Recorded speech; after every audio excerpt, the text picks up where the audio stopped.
We are back with another episode of the Do As I Say, Not As I Did podcast. And the name kind of explains everything. We're giving you advice based on everything we did wrong the first time. I'm actually not sure about my guest, but at least everything I did wrong the first time. Each week I bring on founders, investors, product experts, technology futurists, sales gurus, and just about anyone who is really smart and can help us work out how to build great businesses. And then together, we answer the questions about what is going on in your lives and in your businesses. People send them through to us or we find them on Reddit, but really we're just bringing new questions and questions that the guests have actually never seen before. So they're hearing these advices and challenges at the very same time as you're hearing them too. So if you have questions or you're trying to put out fires, send us through an email and we're going to workshop it on the show. So send those through to podcast@joelditrapani.com. And I know that is not an easy email address, so I'm going to put that in the show notes and then you can just copy and paste and you don't need to try and spell it yourself. I'm your host, Joel DiTrapani, and I'm the co-founder and co-CEO of Vigo.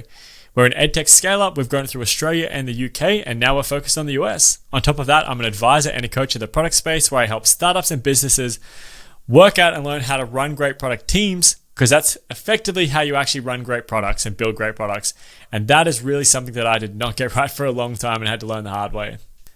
Today, I'm super excited to be joined by my friend, Talia Jacqueline, the CEO and founder of Visceral, a training and consulting company that works with executives and sales teams to transform their verbal communication skills so they really shine in the meetings that matter most. After studying psychology at university, Talia has dedicated her life to truly understanding how people think and working out how to really communicate effectively so they can connect deeply, which is often a skill taken for granted or forgotten about in the world of business. Talia is an incredibly kind person and she's passionate about helping others. And I don't know why, but from the moment I met Talia, I just really wanted to become her friend. And that's probably because of these skills that she's learned herself and she's been teaching others and she's really dedicated her life to that kind of thing. Talia is an absolute expert at connecting with people and helping them to develop their own story. So let's jump into it. Welcome, Talia. Thank you so much for coming on the show today. Thank you for having me. That's so kind. I felt the same when we met at that networking event. We just hit it off and definitely knew we were going to be good friends. I love it. Well, look, before we jump into the challenges today, can you tell me a little bit more about Visceral? I've tried to do my description, but I'd love to hear a little bit more from you, the person who is the expert at communication. Yeah, I might be biased, but I truly believe that communication is the most important skill in business. I think even when you're talking about the work that you do with companies, and the team building and the culture building, I think that communication touches every single relationship, but in business specifically, I get to work with a lot of people who are in financial services and are in very technical industries, and they forget that they're talking to human beings and they forget how to talk and ditch the corporate speak and the pitch and really connect on an emotional level first. So I've really dedicated the past 10 years to developing a process around that doesn't just tell you to use emotions, because we all know that, right, Joel? It's like, there's so many things that are just endlessly, just like we're just told all the time. But I'm really big on actually showing you how to use the emotions in your communication. So that's the high level description of Visceral. And I think I really think it's the most important skill that you have to learn, and it's not going anywhere. Regardless of where business and the world are kind of treading with AI, I think that your communication, especially verbal, is always going to be a skill that you need. Yeah, over the last few years, I've become more and more obsessed with the idea of communication. That's generally what takes up all of our conversations, is that I want to learn more and more and more all the time about how to become better at it, because it doesn't matter if I'm hiring or selling or looking for investment or shaping a strategy or talking to any stakeholder in the business. It always boils down to communication. And I always joke that my job is that I'm just a full-time talker, because all I end up doing is talking in meetings. But it's really just, communication. And I've had to hone that over years and years and years. So I love learning, from the stuff that you put out into the world. But I also wish I could have skipped a whole lot of those stages and worked with someone like you from early on. Because I think communication, it feels like, at least it did for me, that you've either got it or you don't. But I think they're really, skill sets you can develop. Absolutely. I think that I think that communication is something that people think about with regards to how they come across when they're speaking.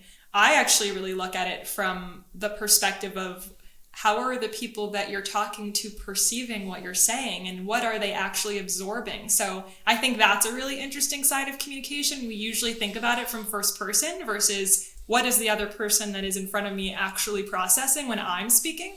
So I'm really fascinated by that, because I think that informs better communication skills if it's not getting you the outcome that you want, or you just don't have that connection. But yeah, we can talk endlessly about all the things regarding communication. And you are a good talker, but you're also a good listener. So you do already Thank have pretty strong skills. I think sometimes I listen and other times I'm waiting for my turn to speak. So, there's still work to be done there. But let's we'll jump into the questions now. And I've tried to bring questions that are all kind of related to Talia's area of expertise. So let's see Talia's communication shine here. So we'll jump into the first question. Interrupting today's conversation because I'm back to tell you more about our brand new sponsor. You've never heard of this sponsor before. This podcast, your favorite podcast, probably maybe the best podcast in the world, is officially partnered with Miro. You guessed it. They're not brand new. They're our old, trusty, favorite sponsor. Look, for those of you who don't know, which should be no one at this point, Miro is a visual collaboration tool where my whole team and any whole team really can build on each other's ideas and create something meaningful together from anywhere in the world. Miro can bring together everyone that you need into one place, but more importantly, they can bring tons of different softwares into one place. Everything that you use for your stack, for your different data or, creative tools, you can bring that into Miro to start. So no matter what you use to manage your company for your projects, they can all come together to Miro to allow for real-time collaboration with all of the information that you need.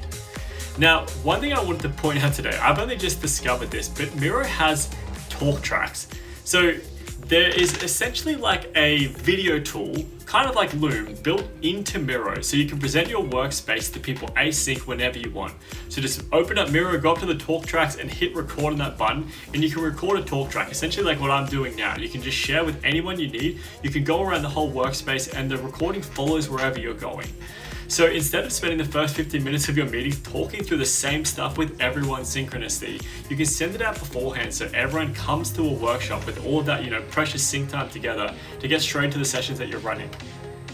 It's actually kind of like having a miniature podcast. So if you ever wanted to try out having a podcast, just try the talk tracks and send them to your team. So look, get Miro today, sign up and get your first 3 Miro boards free forever.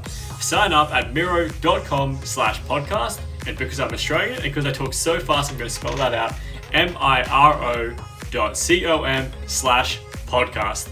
All right, we'll see you next week. Let's jump back into the questions. This question, or this challenge, is called, how do you get better at pitching and presenting? Wondering how you guys have approached improving your pitch, especially over Zoom. Obviously, practice makes perfect, but I'd welcome any other suggestions, books, tips, what worked for you. What are the things that you learned from good or bad experiences? We just raised a small pre-seed round last year, but we're going to be going out to the market again in a few weeks and trying to get my head ready for the discussions with angels and VCs. From The Vault 8282. That's such a good question. I love that question. Oh man, how do I even start answering it? I think here's the biggest problem with the way that people pitch, and then I'll back into what I would suggest and do about it. I think most people pitch and lead with logic. So whether that's on a Zoom call or whether that's at a conference or at an event or in front of your potential investors, a lot of the times people practice their pitch so much to a point where they become a little bit dissociated from it because they're trying to focus so much on what they have to squeeze in around the product, the business, the value that they have to offer themselves in a short period of time. And it's almost like a lot of information that you try to squeeze in. And I really believe that that's the problem with the approach, is trying to squeeze in as much understanding as you possibly can, even though that's important. I'm not knocking it. I just think there's a sequence and a phase. And so the first phase of a really strong pitch is where you actually lead with a strong emotional or visceral connection to what you're doing. If you can come out of the gate, like come in hot with an emotional expression of something, that is immediately going to captivate the attention of potential investors and even potential partners. And they're going to be so much more inclined to listen. So I think the first hurdle that you have to get over is they're evaluating you.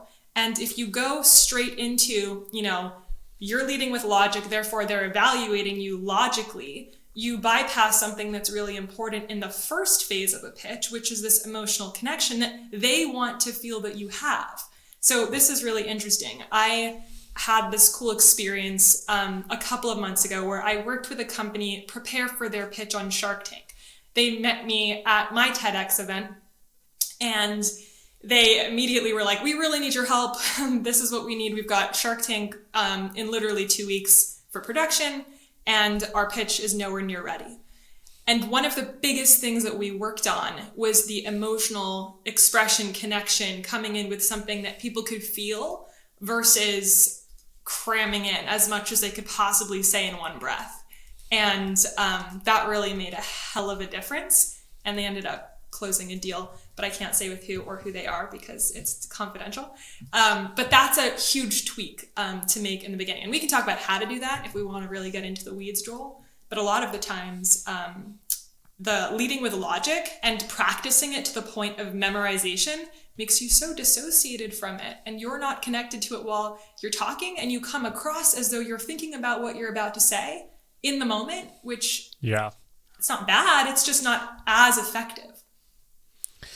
Yeah, I think that makes a lot of sense. And I think, emotion and story needs to be such a big part of your pitch, because I love that idea. Like, if you pitch logic, you're going to be met with logic, and it's just going to be, like who out logics one another. And like, that's important, get the tactical and get the practical out there, but you need to make an emotional connection very quickly. Because I also feel like in the world now, when you're doing a quote pitch, people are ready to start cutting you down. Like, I actually think since Shark Tank, everyone in the world has become like their own shark, and they're just like, pitch me and I'm going to give you feedback. And I'm like, you don't know shit. But anyways, like, everyone kind of gets into that world a lot, and is ready to almost like go on the offensive. So I think break that down and get into the emotional side of things. I guess the advice I'd give is just really, really, really be yourself. I think that people can try and emulate others a lot, or they can see a formula and want to show a formula a lot. And I think there's a lot you can learn from others, but you need to digest that and augment it or apply it to who you are. And, we've had tons of good pitches and different pitches in the history of Vigo, but now, the pitch that my co-founder does and the pitch that I do are actually very different, because they're both us. We're two different people, and we need to take the messaging that bounces off our personality and who we are better. So I think really be you. The second thing is, I think, the single best pitch I've ever seen was in the WeWork Apple show called We Crashed, where Adam Newman pitches at the startup event in India. And he does this incredible pitch. And it's because the whole thing is that he's pitching a real estate company, but he makes you feel like he's changing the world, and he understands your problems, and you've had these problems too. And it's like really emotional. He talks about his dad growing up, his dad wasn't there and stuff like that. And he takes this like very personal experience. He takes it from him, he applies it to you, then he applies it to the macro scale of how everyone in the world feels this problem, and then all he does is he solves that problem. And I love that. He didn't talk about the tactics of his business at all, but I was just like, I believe in you, like what you're doing. And he did a great job of bringing people on a journey. So keep it a story. And then one thing I would say, which is, I do agree with Talia, but I feel like, Talia, I'm going to say something that almost is like the opposite of what you said. I think you need to do your pitch like hundreds of times. Now, that being said, I don't think you should do your pitch, the same pitch 100 times, and just get so good at like memorizing the words that you're like a robot. That's wrong. But I think, there was a point 2 years ago where I went from being an okay pitcher to being like a much better or a great pitcher. And that's because I was hiring at the time. I was hiring a new role. It was a new role I didn't understand. I ended up doing 70 screening interviews. There's a whole reason why I went through that many screening interviews. But during that time, I used every opportunity as a chance to do a really quick pitch about what we do and what Vigo does. And over that time, pitch after pitch after pitch, like meeting after meeting after meeting, I would like tweak my pitch. How did that person react? And I was aiming for something. At the end of them, I wanted them like feverish to join Vigo. I wanted them to understand our mission and be like, I need to follow that guy. And I would read their reaction. So I would change my pitch. I changed it time and time and time after again. So I did it 70 different times, but I tweaked it. And I think that's how you get really good at pitching. Yeah. You just do it all the time, but you don't practice the same script over time. You have to edit and change and iterate your pitch 70 times. I completely agree with that. I think it's putting the reps in, and I actually second that. I think that you have to go through it at least 100 times, or 70 to 100 times. Yeah. But I think that one of the things that are really interesting is the method through which you collect feedback and apply it. So when you talk about testing and refining, I think most people will just refine the actual words based on what somebody says they didn't get, or needs to be clear, or needs to be a little spicier, whatever the feedback is. I actually think that a big part too of testing and refining is in the nonverbal feedback that you get, because that's your live cue of whether or not somebody is with you. You're doing it right now. You're nodding. I was smiling when you were talking. There are nonverbal cues that we have too, that we communicate and convey a lot through. And if you get really good at paying attention to those, you get to give yourself feedback on where you know exactly when something landed and when you know it completely ricocheted and fell off. And so I think that's a big part of the feedback mechanism that gets lost, honestly. But I couldn't agree with you more. It's an experience I had going through the TEDx, which was not a pitch. In fact, it was called Ditch the Pitch, just to bring it full circle. But there was this insane amount of repetition in practicing. And I got really good advice about a week out from the event. And they said, it was a mentor advisor that I've known for quite some time, and I shared it with him, and he got emotional, and he said to me, you got to now start summarizing it. Like, now throw the script away, practice your preach, throw it out, and summarize every single section live. And that is what I did the day of. And it was extremely powerful, because it became a point where to your second point on you have to be you, or your first point, you said you have to be you, you have to share you. Therefore, your pitch might sound different than your partner's. The pitch has to become you. And that's really what happens when you put the reps in. And also when you don't memorize it at a certain point, when you become it and you can just kind of improvise in the moment. And I think that is what makes an insanely powerful pitch. Yeah. And I actually want to add one more thing too to the Adam Newman story, because it's such a good one. The emotion of conviction is one of the most powerful emotions when I'm talking about that emotional connection. When you show up and you have this conviction and this claim in the value that you're putting in, that you're creating and that you're building, people feel that, and that's really what they're buying. So I think that's worth thinking about. A lot of people think it's confidence, or, sometimes the word passion gets really misconstrued, which I have a whole theory on. But I think conviction is a really tangible word and emotion that you should probably compare your pitch to. Yeah, that is a great point. Conviction is so key. Like, at the end of the day, all anyone is buying really is certainty in an outcome. And the more convicted you are, the more they're going to be like, holy shit, I'm going to back that person. Like, they knew something that I couldn't see. And like, I want to follow that.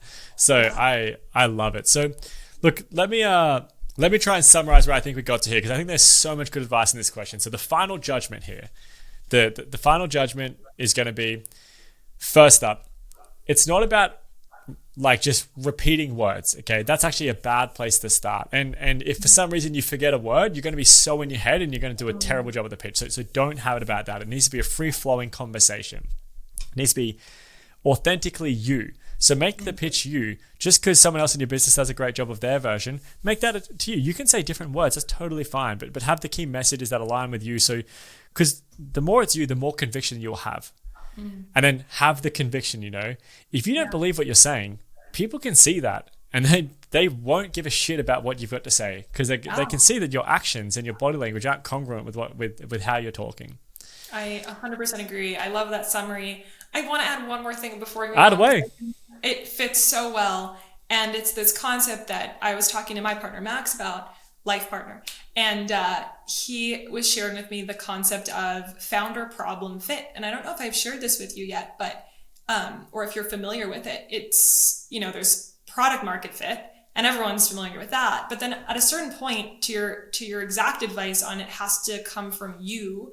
You really want to assess whether or not you're fit to solve the problem that you're building a company around. I think that that connection point is so important, and not to be too controversial, but I think that like there are so many ideas and there are business ideas that like are flying high in our business world and society today. And I think that actually is what makes us really strong. And I would still really assess whether or not that's the problem that you're meant to solve.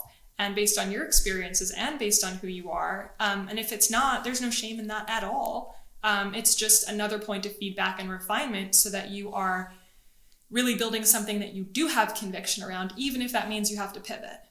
Yeah. I actually think that's such a good, that's even something that you should design out in your pitch, you know, make it clear to you why you are the right person for this, and then make that clear to everyone else. And like Adam Newman did that. He made it look like it was his destiny to do that. Yeah. And so people were like, holy shit, I want to be a part of this destiny. So that's a great point. Look, but we'll close that one out there. The Vault 8282, you've been absolutely advised. Just go start again. Take all of Talia's advice and just start again, and you'll have a better crack. And then do it 100 times and take the feedback every time. Oh my God, the reps matter. All right, let's move on to the second question here. This challenge is called, what is my purpose? I'm a 20-year-old student studying industrial engineering. I'm interested in fashion. Like everybody, I have big dreams, but I'm done just dreaming. I'm done waking up every day dreaming about creating a dream future. I want to start something I can stick to and give my all. And that's the exact problem. What? What can I do? What will fit to me the best? And will I instantly recognize my perfect fit? I tried to earn skills in video editing and Photoshop, but I think I can't find my true passion in it. What do you all think? Should I just try new things to expand my interests, or should I just try to learn any skill on a decent marketable level? From Available Repair 902. Oh, I love this question. Here's what I love about this question. Everyone asks it. I don't think there's one person on this planet that doesn't ask themselves that question of what is my purpose. I literally was having this conversation with a friend at lunch over the weekend. And here's what I find so interesting, to the exact same point on the pitch. So much of the time, in terms of your internal communication and dialogue, we try to answer a very emotional question in a very intellectual way. And I'm not saying that that's good or bad. I'm just saying that the best way that I have learned to define what purpose is, and for myself and for others, because it's something I asked myself 10 years ago when I was 20, and it was the impetus of everything that I have built, was to stop answering it intellectually and to understand that your purpose is very much revealed if you can understand what moves you and what your emotions are telling you about the problems that you actually want to solve. And that's something that I talked about in my TED Talk, Ditch the Pitch, where the first question that I pose is, what pains you? Like, what pisses you off? What can you not tolerate seeing in the world, in business? What are the things that completely make your blood boil? Like, those are the questions that you should be asking yourself to emotionally connect with something, versus, oh, should I learn this skill set or this skill set or this skill set, and look at it from such a logical place. You only go down a logical road that way. And so the first question to ask yourself is, like, what angers you? What aggravates you? What infuriates you that you see happening in the world and in business? And those two are connected because you are the same person in business as you are in the world, and you are moved by the same things. And so if you can answer that question, it typically always leads you to something that you care deeply about and a problem that you care deeply about solving. And that's a question I asked myself when I was 20, when I started my first business. Actually, sorry, this was the second business. First one was babysitting turned into a childcare program in New York City. It was called All in One, and it was a hustle, to say the least.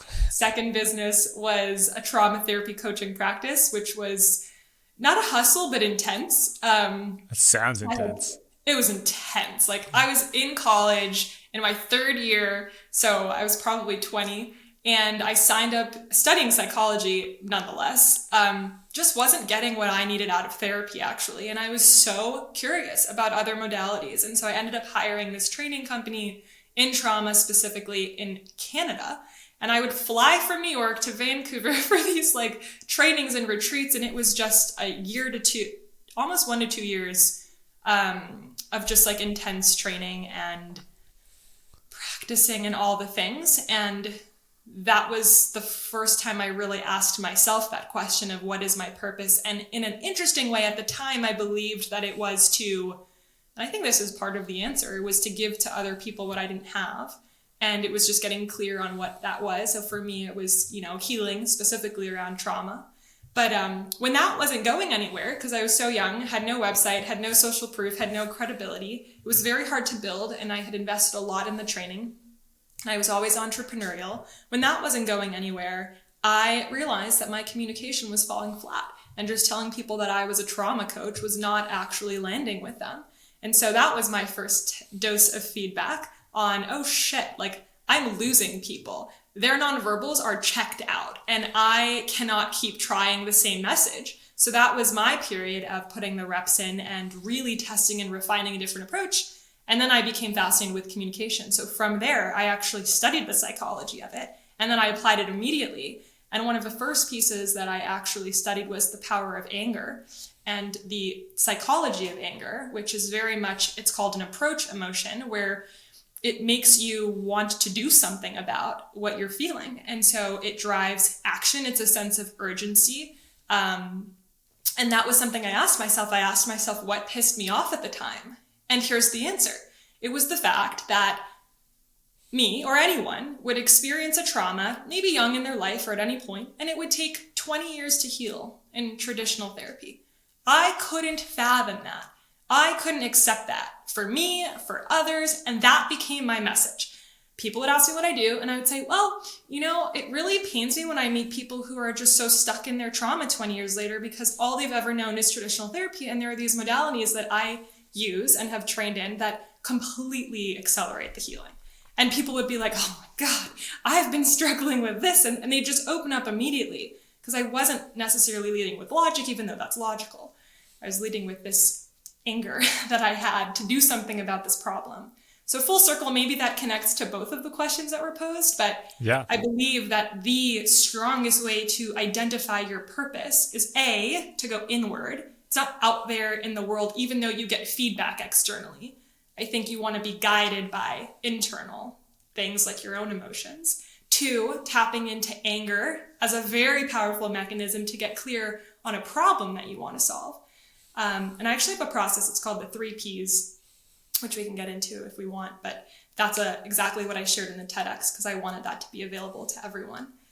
So anger is really powerful for identifying purpose. And then I think you have to test that and focus on one purpose at a time before you diversify your interests and get feedback on that one thing. Because if you're getting feedback on 5 things, how do you know which of the 5 is actually the one?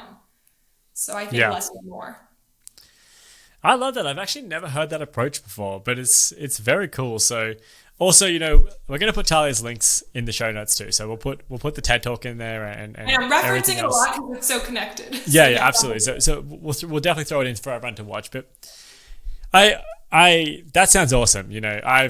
I didn't do that, but I love it, and I think it's a really cool exercise to go through. From my side, I'd say first thing is available repair. You're only 20 years old, like give yourself a break. It's life is a marathon. It's not a sprint. So if you feel like a little bit lost, that's okay. Like it's the fact that you've identified that is really cool. So you're absolutely starting in the right place, and you're probably more self-aware than most people, and definitely me at 20 years old. I was just kind of going with like whatever happened to me. So that's really cool. I think, it's going to take a lot of, I guess, introspection and self-awareness and deep work to try and figure out what your purpose is. But what I would say is I don't think you're just going to have like this golden moment, like this light bulb goes off where it's like, oh, I did it. As you get older, your life will change, your experiences will change. And I think, you've seen like only a fraction of what you'll see in your life. And you might not discover something until a bit later on that will even like light you up like anything else you've ever seen before. So right now, like try and work out what do you love doing now, or what pisses you off now, and start there. But just know as you go through your life, like just expose your experience, increase and expand the experiences that you're having in your life.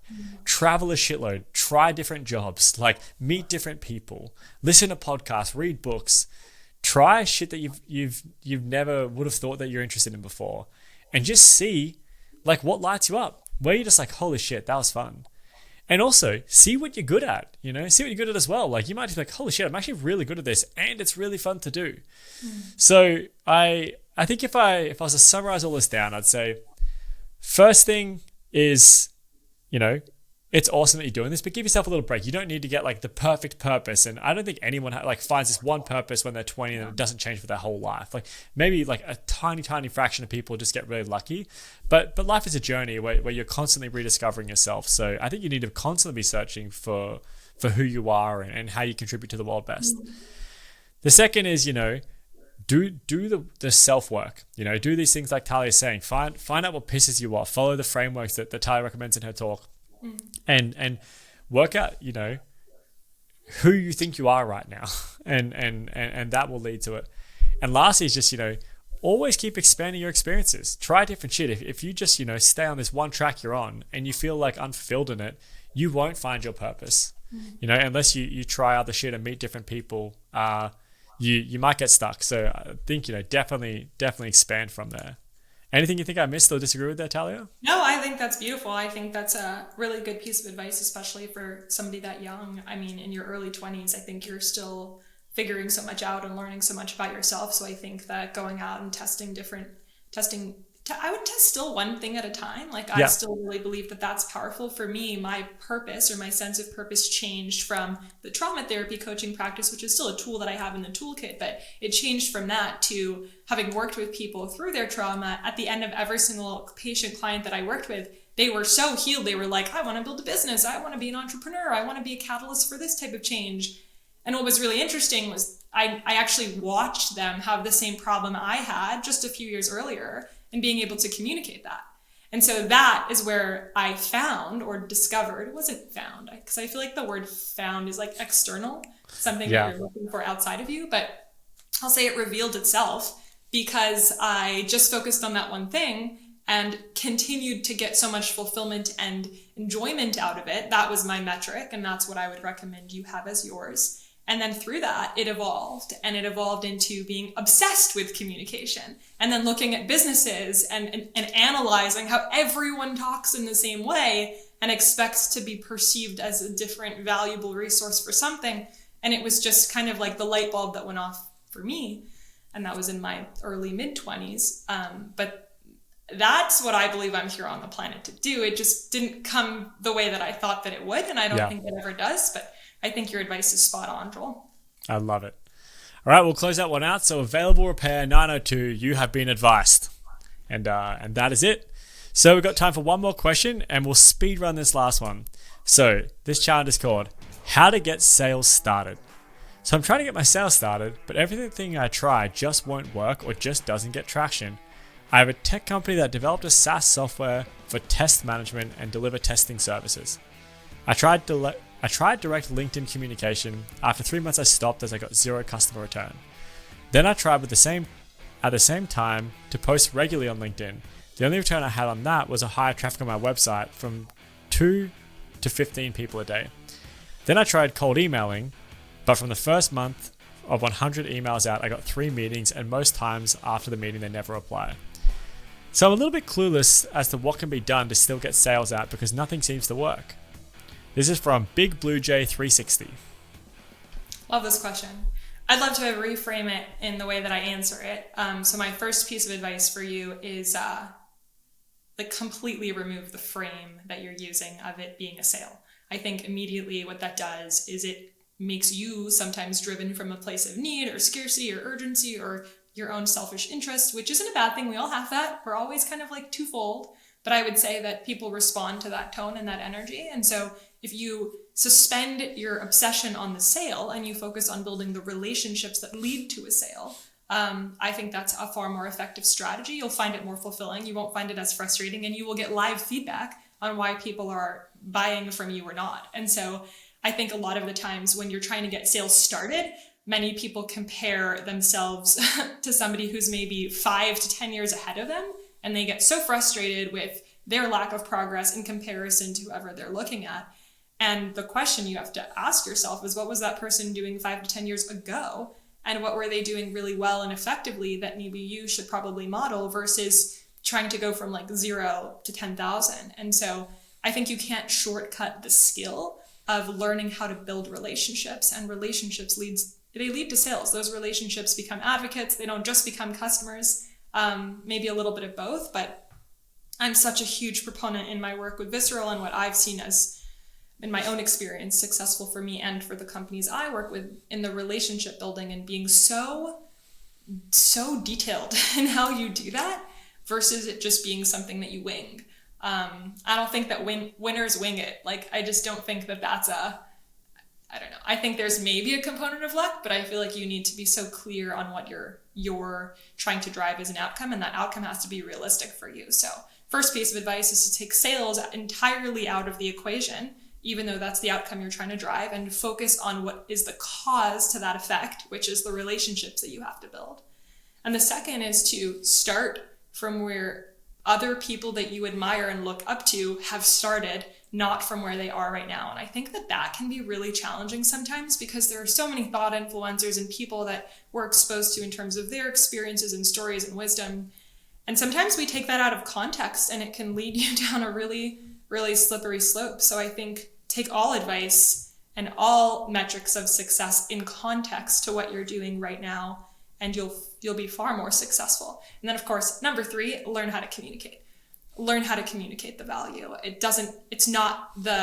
I've always believed this, Joel. If you can't communicate effectively offline, verbally, when you're in front of someone, you cannot transfer that skill online. So I would actually encourage you, if you're really starting out and trying to get sales started, to learn how to shake hands with people, learn how to build relationships in the real world before you try to transfer that skill that may not be as strong yet online. It's 100% a mirror. Yeah. That is all so correct. Like, I think that's all objectively correct. I don't think there's like even any of a nature of subjectivity in this. So this is, I guess, I'm just assuming here that you're selling probably to businesses, because you're trying to get in front of people and you're trying to get meetings booked in. So like, this is so relationship heavy.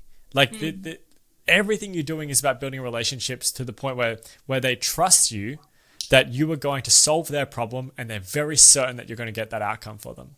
Mm-hmm. So you need to build those relationships. But I would say that, I think you're just benchmarking yourself wrong so far. I don't think you understand the kind of success you're having. So like, first of all, if you're just, direct link in communication, like you're not getting 0 customer return, okay, your messaging's probably wrong. But you try the same post, like posting regularly on LinkedIn, you changed your website traffic from 2 to 15. That's like an 800% increase. Like, something's working there. Like, something worked. But you're getting to your website and you're not converting from your website. So your messaging isn't working there. You don't know how to convert yet. And then you tried cold emailing and you sent 100 emails and you got 3 meetings. That is actually a crazy good return. Yeah. Like, average email open rates, I think, 3 to 5%. That's an open. So your opens must be way higher than that to get 3 meetings actually booked in. Yeah. So like, you've had 3 chances now to have like very deep conversations with people and learn as much as you can. And it sounds like maybe you're approaching that wrong. So I would just go back out, and right now that you've got a 1 in 33 response rate to get a meeting. So just start shifting that messaging. See how you can increase those odds. Like, every 30 emails you send, change your messaging. See if you can get 2 from that same 30 or 1.5 from the 30, whatever it is. Like, see how you can increase to get more and more and more meetings, and then just use this as a chance to have as many conversations as you can, and use every conversation as an opportunity to build a relationship. Because the more you build relationships with these people, the more you're actually going to learn. Are you solving a problem for them?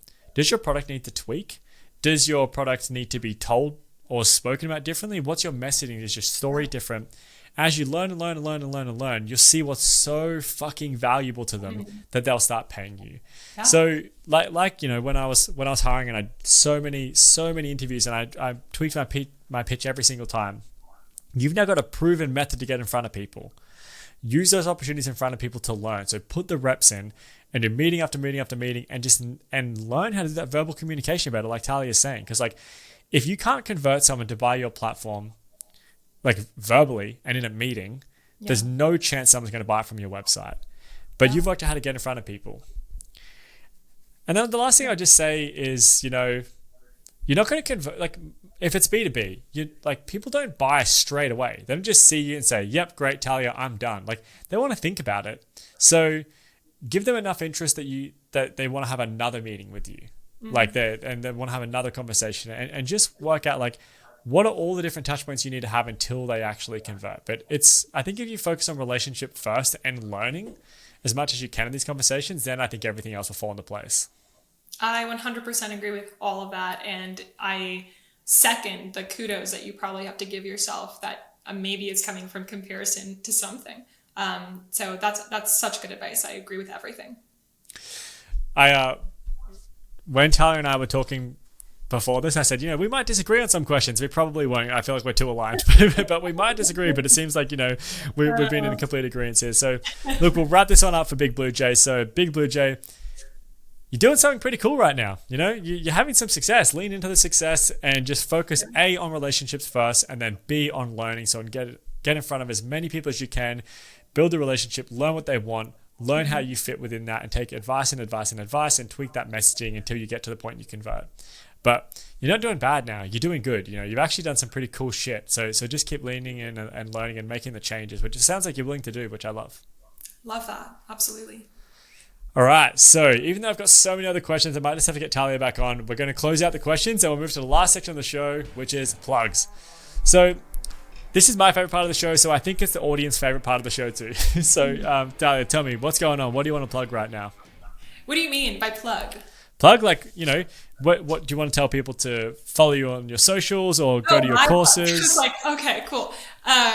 Honestly, the best place to connect with me if you want to actually get to know me personally too is LinkedIn. I've just been super active on there, posting regularly and sharing a lot that I've learned over the years. So that's the best place. It's just Talia Jacqueline. And then website is visceralco.com, VISCERAL co.com. And we'll put those links in the show notes so that people can just click. And we'll put the TEDx talk in the show notes too. So check that out. Yeah, that was my gift to the world, gift to you. Great. You want a free gift? Click on the link. Yeah. Free gifts when you listen to the show, actually. That's a gift actually just to my listeners. Everyone else has to pay, but this TEDx talk is specifically free. People ask me for your credit card information. TEDx notoriously, bad people just charging all over the place. Look, and thank you for listening, but don't forget to like and subscribe. So pull out your phone right now. All right, I'm waiting. The phone's out. Go to YouTube. Subscribe. Great, thank you. Now get your friends' phones, and as always, I totally condone stealing other people's phones if you're liking, subscribing, and downloading on their phones, and then give it back, and they're going to be really thankful that you subscribe to this podcast. And then, if you've got questions, send them through to podcast@joelditrapani.com. We love talking about them. So get them on the show and we'll workshop it out. And then lastly is that if you want to chat about this stuff, I love this shit. And I love talking about startups and specifically on the product side, I love that too. So let's have a chat. If you've got challenges or questions, I love having these conversations. So I've got a booking link in the show notes. Let's have a conversation. I'd love to. And that's everything. So we're going to wrap this one up, Talia. Thank you so much for coming on today. There was not a lot of arguing, but thank you for the laughing and the great advice. This was a really fun conversation. Yeah, no debates today. All in agreement. This was super fun. I hope that everyone listening got some really good nuggets from the questions that were answered. Amazing. All right, well, this has been another episode of the Do As I Say podcast. We'll see you all next week.